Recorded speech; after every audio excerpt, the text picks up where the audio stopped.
নবীজি বলছেন সাল্লাল্লাহু আলাইহি ওয়াসাল্লাম, একটা মৃত গাধাকে দেখে বলছেন, সাহাবীরা তোমরা কি কেউ এই গাধাটাকে 1 দিরহামের বিনিময়ে কিনবে?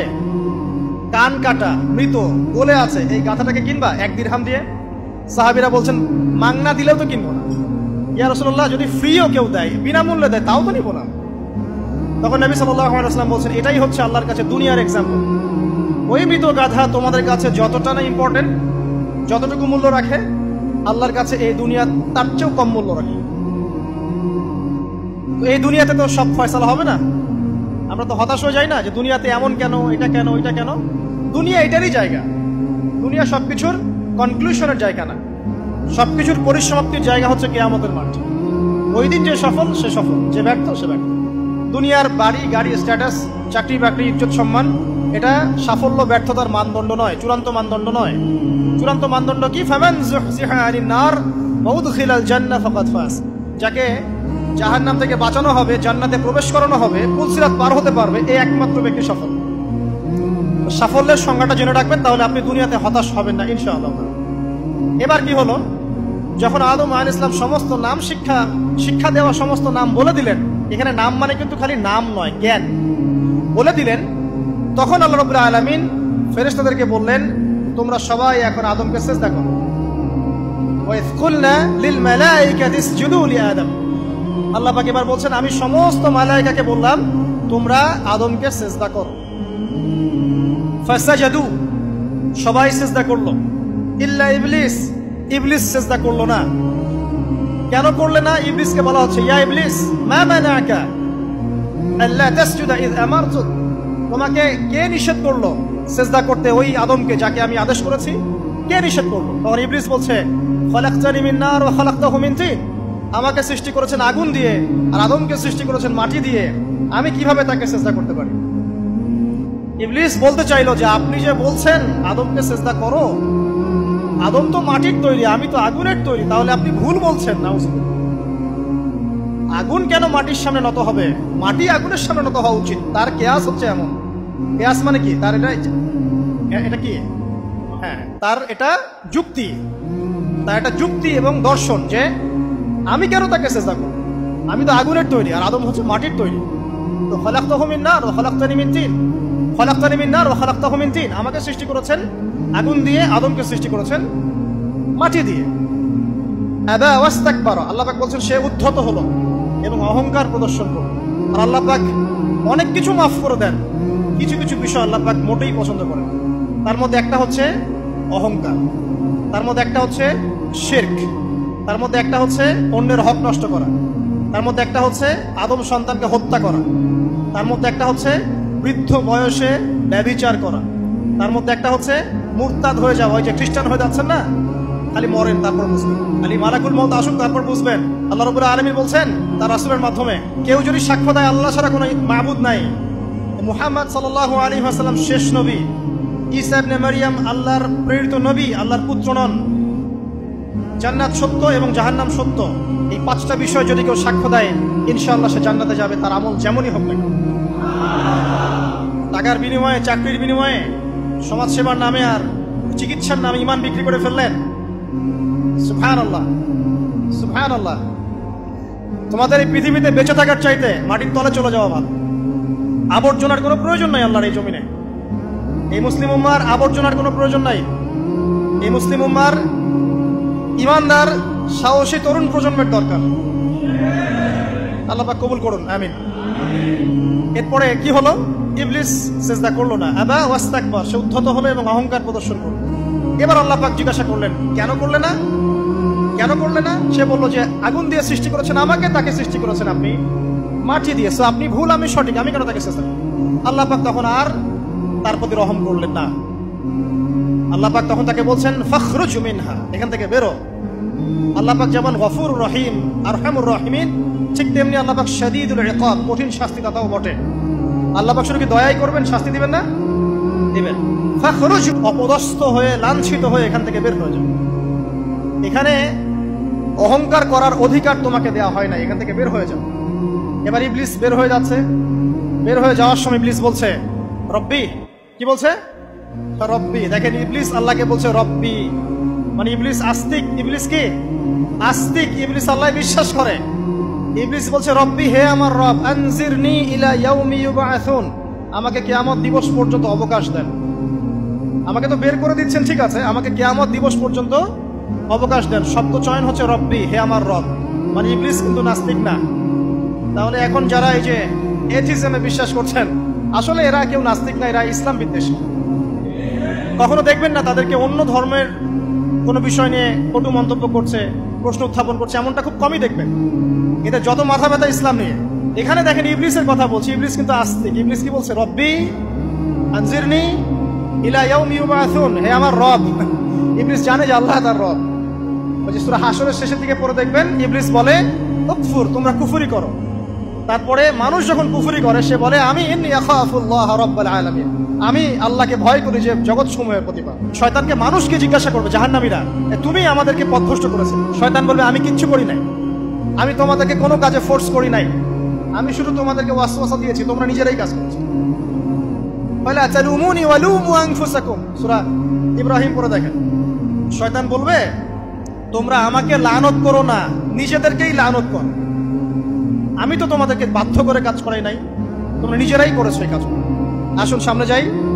এবার আল্লাহ পাক যখন ইবলিসকে বের করে দিলেন, সে বলছে আমাকে কিয়ামত পর্যন্ত অবকাশ দিন। কিয়ামত পর্যন্ত অবকাশ নিয়ে ইবলিস কি করবে? উত্তর, ইবলিস বলছে ফাবিমা আগওয়াইতানি, হে আল্লাহ, যে কারণে বা যে আদমের কারণে আপনি আমাকে এখান থেকে বের করে দিলেন, লাআকউদান্না লাহুম সিরাতাকাল মুস্তাকিম, আমি সে আদম সন্তানের সরল পথে ওত পেতে বসে থাকবো। শয়তানের কথা কি মনে থাকবে যুবক ভাইরা? শয়তানের চ্যালেঞ্জ কি? আমি আদম সন্তানের সরল পথে ওত পেতে বসে থাকবো, মানে আমার আপনার সবার পথে সে ওত পেতে বসে আছে। এটা যদি মাথায় থাকে তাহলে জীবনে চলা সহজ হয় না? আর কি করবো? সুম্মা লাআতিয়ান্না মিন বাইনি আইদিহিম, শুধু বসেই থাকবো না, আমি আসবো তাদের সামন থেকে, ওয়া মিন খালফিহিম, তাদের পিছন থেকে, ওয়া আন আইমানিহিম, তাদের ডান দিক থেকে, ওয়া আন শামাইলিহিম, তাদের বাম দিক থেকে, ওয়ালা তাজিদু আকসারাহুম শাকিরিন, হে আল্লাহ, আপনি বেশিরভাগ আদম সন্তানকে শুকরগুজার পাবেন না। কার কথা? শয়তানের এই কথাটা কি সত্য না মিথ্যা? এখন বেশিরভাগ লোক নামাজ পড়ে না পড়ে না? পড়ে। বেশিরভাগ মুসলিমের দাড়ি আছে না নাই? বেশিরভাগ মুসলিম সুদ খায় না খায় না? এখন বেশিরভাগ তরুণ প্রজন্মের জেনায় আছে না নাই? পর্নোগ্রাফি সবাই দেখে না দেখে না? অন্যের সম্পদ আত্মসাৎ মানুষ করছে না? দুর্নীতি করছে না? ঘুষ খাচ্ছে না? ইসলামের বিধান 100% পালন করে কত পার্সেন্ট মানুষ? খুব কম।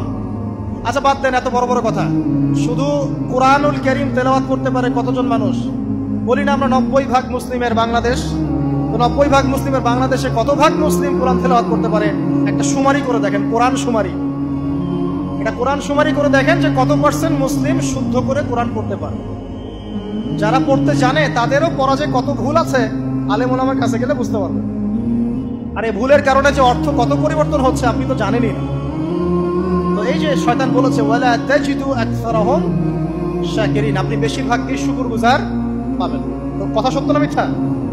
দেখেন ও কিন্তু তার মিশনের মধ্যে ঠিকই আছে। কথা যে সত্য তার প্রমাণ সহিহ বুখারীর একটা হাদিস, যেটা 4 বার এসেছে বুখারীর মধ্যে, যে আদম আলাইহিস সালামকে ডাকা হবে কিয়ামতের মাঠে, ডেকে বলা হবে তোমার সন্তানদের মধ্য থেকে জাহান্নামীদেরকে আলাদা করে দাও। আদম আলাইহিস সালাম বলবেন কতজনকে আলাদা করে দিব? আল্লাহ পাক বলবেন প্রতি 1099 জনকে জাহান্নামের জন্য আলাদা করে দাও। শয়তানের কথা ঠিক না বেঠিক? এবার আল্লাহ রাব্বুল আলামিন তাকে বের করে দিলেন। ইবলিস এবার বের হয়ে গেল, চ্যালেঞ্জও করলো। এবার আল্লাহ পাক আদম আলাইহিস সালামকে ডেকে বলছে ইয়া আদম, এবার আদম আলাইহিস সালামের এই যে পাজর মানে বুকের পাজর, এখান থেকে তার সঙ্গিনীকে সৃষ্টি করা হবে। কারণ আদম আলাইহিস সালাম একাকী ছিলেন, একা একাকী থাকা যায়? একা একা থাকতে কষ্ট হয় না? একজন জীবন সঙ্গী লাগে না? তো আদম আলাইহিস সালামের এই বাম পাজরের হাড় থেকে হাওয়া আলাইহিস সালামকে সৃষ্টি করা হবে। সৃষ্টি করার পর আরো একটা ঘটনা আছে যে আল্লাহ রাব্বুল আলামিন আদম আলাইহিস সালামের পিঠের যে অংশটুকু আছে, এই অংশটুকু থেকে আগামীতে যত আদম সন্তান আসবে সবাইকে ছোট ছোট পিঁপড়ার আকৃতিতে সামনে নিয়ে দেখালেন। সুবহানাল্লাহ, যত আদম সন্তান আসবে আল্লাহ পাক সবাইকে আদমের সামনে দেখালেন। এবং বললেন এই যে শুভ্র অংশ যারা, মানে সাদা অংশ যারা, তারা তোমার সন্তানদের মধ্য থেকে সবাই জান্নাতি। আর তোমার এই যে বাম পাশে যেগুলো কালো কালো ছোট ছোট আকৃতি দেখছো, এগুলো সব তোমার সন্তানদের মধ্য থেকে জাহান্নামী। আমরা দোয়া করি আমরা তাদের অন্তর্ভুক্ত না হই। এবার আল্লাহ পাক সবাইকে বললেন, সূরা আরাফের মধ্যে আসছে 182 নম্বর আয়াতে মনে হয়, আল্লাহ পাক বলেন আলাস্তু বিরব্বিকুম, হে আদমের সন্তানরা, আমি কি তোমার রব নই? আমি কি তোমাদের রব নই? আলাস্তু বিরব্বিকুম, আমি কি তোমাদের রব নই? আলাস্তু বিরব্বিকুম, আমি কি তোমাদের রব নই? আমরা সবাই তখন বলেছিলাম বালা ইয়া রব্বি, অবশ্যই আপনি আমাদের রব। আমরা এখন ভুলে গেছি না? আমরা সবাই এই সাক্ষী দিয়ে আসছি রুহের জগতে।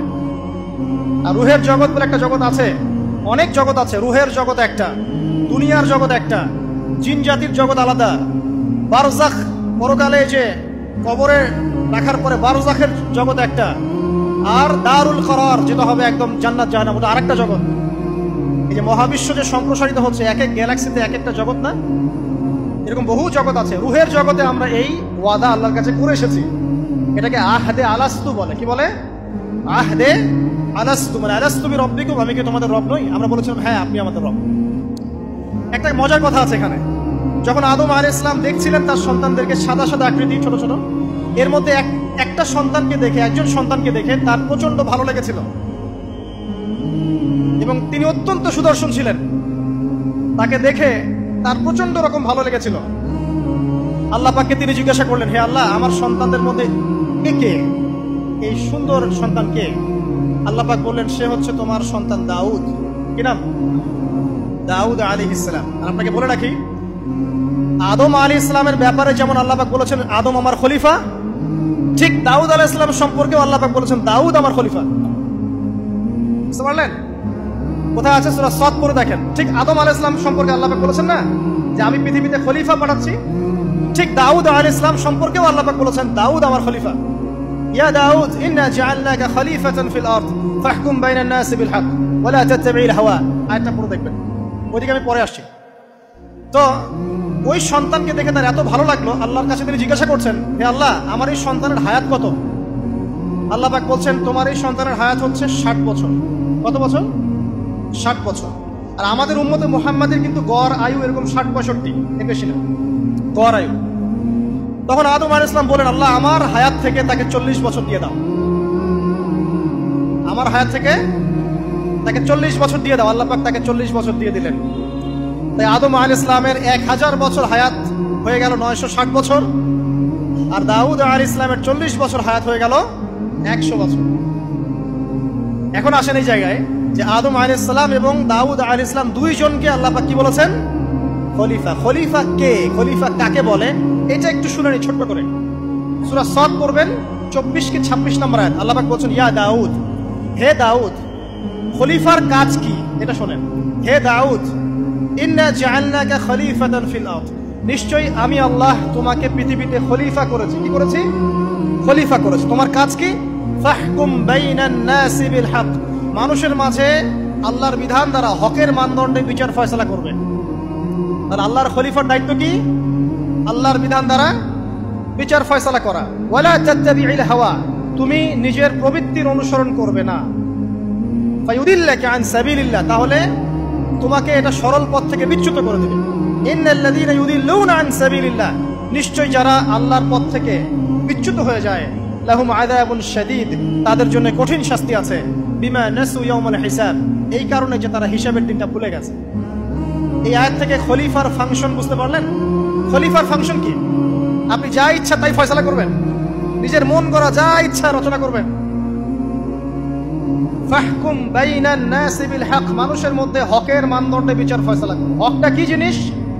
আমার দর্শন হক, আমার ফিলোসফি হক, আমার যুক্তি, আমার বিজ্ঞান, এগুলোই হকের মানদণ্ড। হকের মানদণ্ড কি? কোথায় উত্তর আছে? কোরআনেই উত্তর আছে। কোন সূরা? সূরা কাহফ। কত নম্বর আয়াত? আয়াত নম্বর 29। আল্লাহ পাক বলছেন, ওয়াকুলিল হাক্কু মির রাব্বিকুম, হক সেটাই যা তোমার রবের পক্ষ থেকে নাযিল। কথা কি ক্লিয়ার? হক কি জিনিস? যা তোমার রবের পক্ষ থেকে নাজিল হয়। ফামান শাআ ফালইউমিন, যার ইচ্ছা হয় সে স্বীকার করুক। ওয়ামান শাআ ফালইয়াকফুর, যার ইচ্ছা হয় সে অস্বীকার। ইন্না আ'তাদনা লিযালিমিনা নারান, অস্বীকারকারী জালেমদের জন্য আমি আগুন প্রস্তুত করে রেখেছি। তো এখানে আপনি হকের সংজ্ঞা পেলেন এবং হকের মানদণ্ডে বিচার ফয়সালা করলে পরে খলিফা হয়।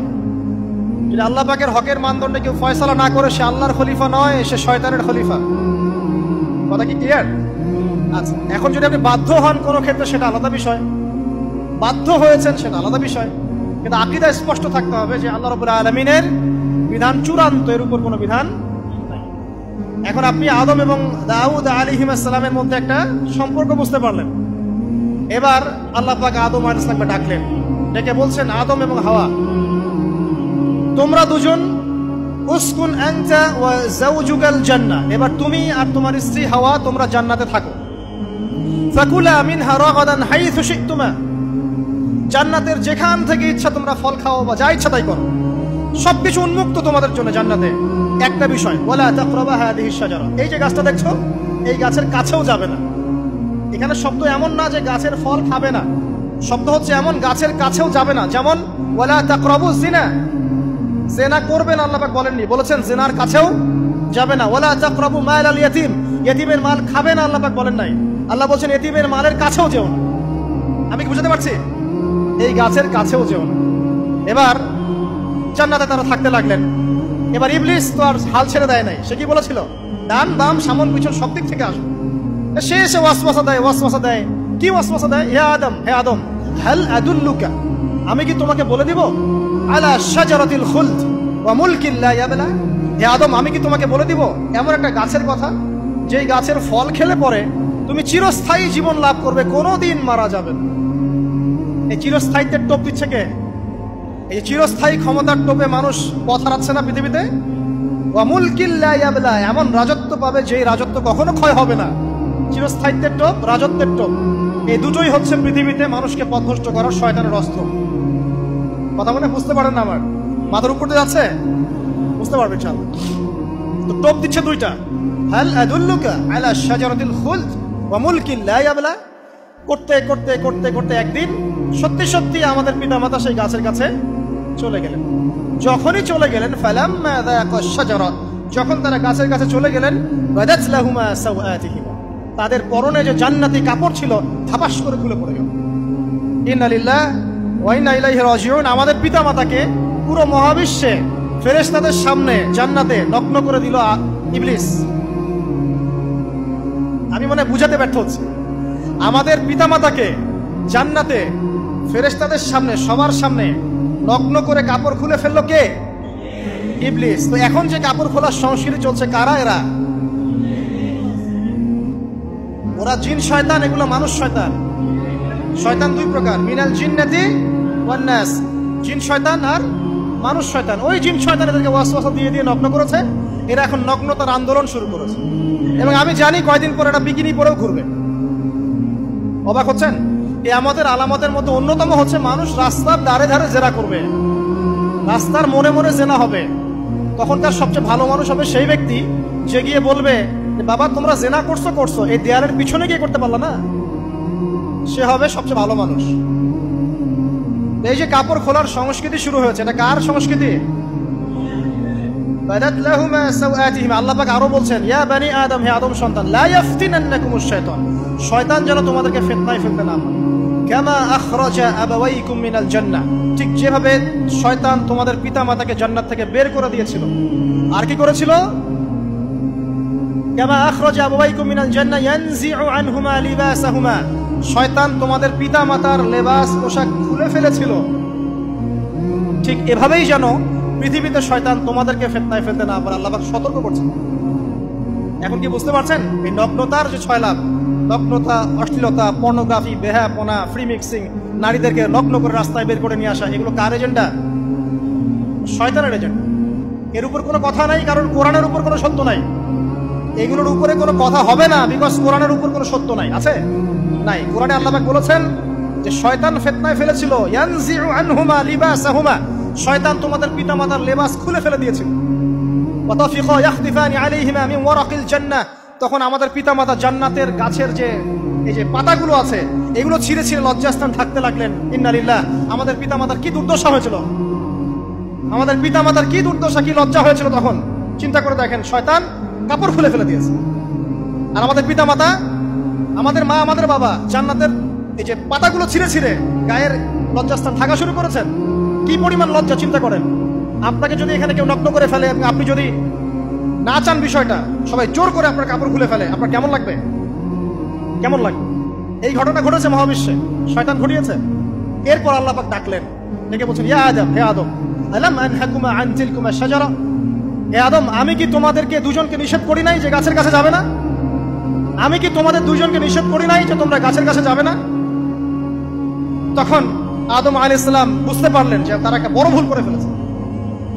তারপর আল্লাহ রাব্বুল আলামিন দয়া পরবশ হয়ে আদম এবং হাওয়া আলাইহিস সালামকে কালিমা শিক্ষা দিলেন, তওবার কালিমা, যেই কালিমা দিয়ে তারা তওবা করতে পারেন। সেই কালিমা হচ্ছে রব্বানা যালামনা আনফুসানা ওয়া ইল্লাম তাগফির লানা ওয়া তারহামনা লানাকুনান্না মিনাল খাসিরিন। এই দোয়া শিখে নিয়ে আদম এবং হাওয়া আলাইহিস সালাম তওবা করলেন। আল্লাহ পাক তাদের তওবা কবুল করে মাফ করে দিলেন। কিন্তু জান্নাতে আর থাকা হলো না। আল্লাহ পাক বলেন, কুল নাহবিতু মিনহা জামিআ, এবার তোমরা সবাই মিলে এখন পৃথিবীতে নেমে যাও। আল্লাহ মাফ করে দিলেন, কিন্তু তোমরা এখন পৃথিবীতে নেমে যাও, জান্নাতে আর থাকা হবে না। খেয়াল করে দেখেন, ইবলিসও আল্লাহর আদেশ মানে নাই। আল্লাহ বলেছেন সেজদা করো, ইবলিস কিন্তু করে নাই। আবার আমাদের পিতা আদম আলাইহিস সালামকে আল্লাহ পাক বলেছেন গাছের কাছে যেও না, তারা চলে গেছেন। দুটোই কি অবাধ্যতা নয়? তাহলে ইবলিসকে চিরস্থায়ী জাহান্নামী করা হলো, আদম সন্তানকে কেন করা হলো না? উত্তর, আদম সন্তান আদম আলাইহিস সালাম তওবা করে ফিরে এসেছে, ইবলিস আসে নাই। তাই আমাদের দ্বারা পদে পদে ভুল হবেই, তওবা করে ফিরে আসলেই গুনাহ মাফ ইনশাআল্লাহ। আর যদি ইবলিসের মতো গুনার উপর গুনাহ করতেই থাকেন আর বলেন যে আমি ঠিক কাজ করছি, তাহলে ইনশাআল্লাহ ওই যে জাহান্নাম অপেক্ষা করছে। ইবলিস থেকে আল্লাহ পাক বললেন যে তুমি এবং তোমার অনুসারী যারাই থাকবে সবাইকে দিয়ে লাআমলাআন্না জাহান্নামা মিনকুম আজমাইন, তোমাদের সবাইকে দিয়ে আমি জাহান্নাম পরিপূর্ণ করব। নাউযুবিল্লাহ। এবার সবাই পৃথিবীতে নেমে আসলো। পৃথিবীতে এসেই কি আল্লাহ পাক ছেড়ে দিলেন? না। আল্লাহ রাব্বুল আলামিন বলছেন, কুল নাহবিতু মিনহা জামিআ, তোমরা পৃথিবীতে নেমে যাও। ফাইম্মা ইয়াতিয়ান্নাকুম মিন্নী হুদান, দুনিয়াতে যাচ্ছ যাও, তবে মনে রেখো যে আমার পক্ষ থেকে তোমাদের কাছে হেদায়েতের বাণী আসবে। আমার পক্ষ থেকে তোমাদের কাছে হেদায়েতের বাণী আসবে। ফামান তাবিআ হুদায়া ফালা খাউফুন আলাইহিম ওয়ালা হুম ইয়াহজানুন, যারা আমার হেদায়েতের বাণীগুলো মেনে চলবে তাদের কোনো ভয় নাই, কোনো দুশ্চিন্তাও নাই। ওয়াল্লাযীনা কাফারু ওয়া কাযযাবু বিআয়াতিনা, কিন্তু যারা আমার আয়াতকে কুফরি করবে, মিথ্যা প্রতিপন্ন করবে, ফাউলাইকা আসহাবুন নার, তারা হবে জাহান্নামের অধিবাসী। হুম ফিহা খালিদুন, তারা সেখানে চিরস্থায়ী হবে। এই সহজ সরল জীবন দর্শন দিয়ে আল্লাহ পাক পৃথিবীতে পাঠিয়ে দিলেন। এবার শুরু হলো পৃথিবীতে পথ চলা। পৃথিবীতে পথ চলার ক্ষেত্রে অনেক কিছু সৃষ্টি করতে হলো, আবিষ্কার, কৃষিকাজ, এটা ওটা সবকিছু। আদম আলাইহিস সালামকে আল্লাহ পাক সেই জ্ঞান ওহীর মাধ্যমে শিক্ষা দিলেন। কৃষিকাজ আল্লাহ পাক শিক্ষা দিয়েছেন, চাকা সৃষ্টি করা আল্লাহ পাক শিক্ষা দিয়েছেন, বাহন সৃষ্টি করা আল্লাহ পাক শিক্ষা দিয়েছেন। যত রকম জ্ঞান আছে সমস্ত জ্ঞান এসেছে নবীদের পক্ষ থেকে। সবকিছু জ্ঞানের মূল ভিত্তি এসেছে নবীদের কাছ থেকে, আল্লাহর ওহীর কাছ থেকে। যত সভ্যতা দেখছেন বড় বড়, সমস্ত সভ্যতা শুরু হয়েছে নবী দ্বারা, এবং সভ্যতা শেষও হবে একজন নবী দ্বারা। তার নাম কি? ঈসা ইবনে মারইয়াম। আদম আলাইহিস সালাম আল্লাহর দেয়া শিক্ষায় শিক্ষিত হয়ে দুনিয়াতে চলতে লাগলেন এবং তওবা ইস্তেগফার করতে লাগলেন, কাঁদতে লাগলেন। দীর্ঘকাল তারা ক্রন্দন করেছেন। কি কারণে? ওই যে একটা ভুল তারা করে ফেলেছে। দুনিয়াতে এসে ক্রন্দন করতে আল্লাহ রাব্বুল আলামিন এক পর্যায়ে তওবা কবুল করে ফেললেন। এবার সামনে যান। তাদের সন্তান হলো হাবিল এবং কাবিল। নাম শুনেছেন? শোনেন নাই? হাবিলের কুরবানি কবুল হয়, কাবিলের কুরবানি কবুল হচ্ছে না। বিকজ কাবিল এর কুরবানির মধ্যে ইখলাস নাই। ভাইয়ের কুরবানি কেন কবুল হচ্ছে, আমারটা কেন হচ্ছে না? হিংসার বশবর্তী হয়ে কাবিল হাবিলকে হত্যা করে ফেললো। নবী পরিবারের সদস্য হয়েও কাবিল এরকম অন্যায় করে ফেলল। আর কি হলো? রাসূল সাল্লাল্লাহু আলাইহি ওয়াসাল্লাম বলেছেন, পৃথিবীতে যত মানুষ অন্যায়ভাবে নিহত হবে, পৃথিবীতে যত মানুষ অন্যায়ভাবে খুন হবে, সমস্ত খুনের পাপের একটা অংশ কাবিলের আমলনামায় যুক্ত হবে। কারণ সেই প্রথম খুন চালু করেছে। এই যে আজকে গুনাহে জারিয়া চালু করছেন না, সুদী এনজিও, সুদী সমিতি, সিনেমা হল, এইটা ওইটা, মদের বার, যত গুনাহে জারিয়া চালু করছেন, মৃত্যু হবে, কবরে যাবেন ঠিকই, কিন্তু গুনাহ কমবে না ইনশাআল্লাহ। মনে করেন একজন নগ্ন ছবিতে অভিনয় করেছে, ঠিক আছে? এখন নাই পৃথিবীতে, বা কেউ অশ্লীল গান বাজনা করে দুনিয়া থেকে বিদায় নিয়েছে, দুনিয়াতে তার গান এখনো বাজছে, সে কবরে শুয়ে শুয়েই সেই গুনাহগুলো পাচ্ছে। ঠিক আপনি যদি এখন ভালো কোনো কাজ করেন, দিনই কোনো ভালো কাজ করেন, মসজিদ হোক, মাদ্রাসা হোক, এতিমখানা হোক, বিধবাদের কোনো প্রকল্প হোক, বৃদ্ধাশ্রম হোক, মানবতার কোনো কল্যাণমূলক কাজ হোক, মৃত্যুর পরেও ইনশাল্লাহ আপনি নেকি পেতে থাকবেন।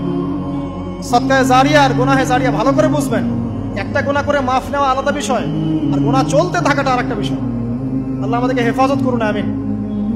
নবী পরিবার এগিয়ে গেল এবং তাদের সময়ে তারা শুধু ক্রন্দন করেছেন, ইবাদত করেছেন, আল্লাহর কাছে ইস্তেগফার করেছেন এবং ওই যে জান্নাতে ফিরে যাওয়ার জন্য তারা আপ্রাণ চেষ্টা করেছেন। এক পর্যায়ে আদম আলাইহিস সালামের বয়স যখন 960 বছর হলো, আল্লাহ রাব্বুল আলামিন তাকে ওফাত দিলেন, তার ইন্তেকাল হয়ে গেল। ইন্না লিল্লাহি ওয়া ইন্না ইলাইহি রাজিউন। এরপরেও নবী পরিবার চলতে লাগলো। চলতে চলতে পরবর্তীতে আসলেন নূহ আলাইহিস সালাম, তারপরে ইব্রাহিম, আদ জাতি, তারপর সামুদ, তারপরে শুআয়ব, কওমে মাদিয়ান, মূসা, দাউদ, সুলাইমান, ইসহাক, ইয়াকুব। নবী পরিবার চলতেই লাগলো। এক পর্যায়ে ঈসা আলাইহিস সালামের পরে মুহাম্মদ সাল্লাল্লাহু আলাইহি ওয়াসাল্লামের মধ্য দিয়ে নবীদের সিলসিলা আল্লাহ পাক শেষ করে দিলেন। এভাবেই সভ্যতা এগিয়ে গেছে, এভাবেই আমাদের পিতামাতার হাত ধরে জ্ঞান পৃথিবীতে এসেছে। এবং ওই যে শয়তানের মিথ্যা প্রলোভন, প্রতারণা, এর ফলশ্রুতিতে ওই যে আমাদের পিতামাতার গা থেকে কাপড় খুলে পড়লো, আল্লাহ পাক রাগান্বিত হয়ে সবাইকে দুনিয়াতে নামিয়ে দিলেন, ইবলিসকে চিরস্থায়ী জাহান্নামী ঘোষণা করলেন। কিন্তু আমাদের পিতামাতার ক্রন্দন, তওবা, ইস্তেগফার, আমলের বদৌলতে, আল্লাহর রহমতে আল্লাহ পাক পিতামাতাকে মাফ করে দিলেন। এভাবেই মানব জাতি এগিয়ে যাচ্ছে। আজকে আমরা এই পর্যায়ে পর্যন্ত এসেছি। আদম আলাইহিস সালামের এই সংক্ষিপ্ত জীবনী থেকে আমরা কি শিখলাম? আমরা শিখলাম যে আল্লাহ রাব্বুল আলামিন অনেক ভালোবেসে, অনেক মহব্বত করে, মমতা দিয়ে, মায়া দিয়ে নিজের হাতে আমাদের পিতাকে সৃষ্টি করেছেন। এক, দুই, আমাদের পিতাকে আল্লাহ রাব্বুল আলামিন তার পক্ষ থেকে জ্ঞান শিক্ষা দিয়েছেন। এই কারণে আদম সন্তানরা জন্ম থেকেই দেখবেন কিছু না কিছু জ্ঞানে জ্ঞানী হয়েই থাকে। জ্ঞান আপনার ডিএনএ এর মধ্যে থাকেই। আল্লাহ রাব্বুল আলামিন আদম আলাইহিস সালামের মধ্যে রূহ ফুঁকে দিয়েছেন। আল্লাহ রাব্বুল আলামিন আদম আলাইহিস সালামকে জান্নাতে রেখেছেন। আল্লাহ রাব্বুল আলামিন গাছের কাছে যাওয়ার পরেও তওবা ইস্তেগফারের মধ্য দিয়ে তাকে মাফও করে দিয়েছেন। আল্লাহ রাব্বুল আলামিন আদম এবং হাওয়া আলাইহিস সালামের মধ্য দিয়ে এই পৃথিবীতে মানব জাতির সিলসিলা অব্যাহত রেখেছেন এবং কিয়ামত পর্যন্ত যত আদম সন্তান আসবে তাদের জন্য আল্লাহ পাক তার পক্ষ থেকে হেদায়েত প্রেরণ করেছেন। এক যুগে তাওরাত এসেছে, কখনো জাবুর, কখনো ইনজিল, কখনো কোরআন। সর্বশেষ টেস্টামেন্ট হিসেবে কোরআন এসেছে। এখন যদি এই ওহীর বাণী, কোরআন এবং এর ব্যাখ্যা, হাদিস আমরা মেনে চলি, ইনশাআল্লাহ তাআলা আমরা আবার সেই জান্নাতে ফিরে যাব যেখান থেকে আমাদেরকে নামিয়ে দেওয়া হয়েছে। আর যদি আমরা কোরআন এবং হাদিস বা আল্লাহর ওহীর পরোয়া না করি, এর আলোকে জীবন না করি, তাহলে ওই ইবলিসের সাথেই আমাদেরকে জাহান্নামে থাকতে হবে। নাউযুবিল্লাহ। আল্লাহ রাব্বুল আলামিন আমাদের সবাইকে কোরআন এবং সুন্নাহ, আল্লাহর ওহী মেনে চলার তৌফিক দান করুন এবং ইবলিসের খপ্পর থেকে আল্লাহ পাক আমাদেরকে বাঁচিয়ে রাখুন। ইবলিসের যত এজেন্ট আছে, ওদের যে দুরভিসন্ধি, ষড়যন্ত্র এবং শয়তানি ফাঁদ, এগুলো থেকে আল্লাহ পাক আমাদেরকে, আমাদের মা বোনদেরকে, আমাদের পরিবারের সদস্যদেরকে, আমাদের সমাজকে, রাষ্ট্রকে আল্লাহ পাক হেফাজত করুন, বাঁচিয়ে রাখুন। আমিন।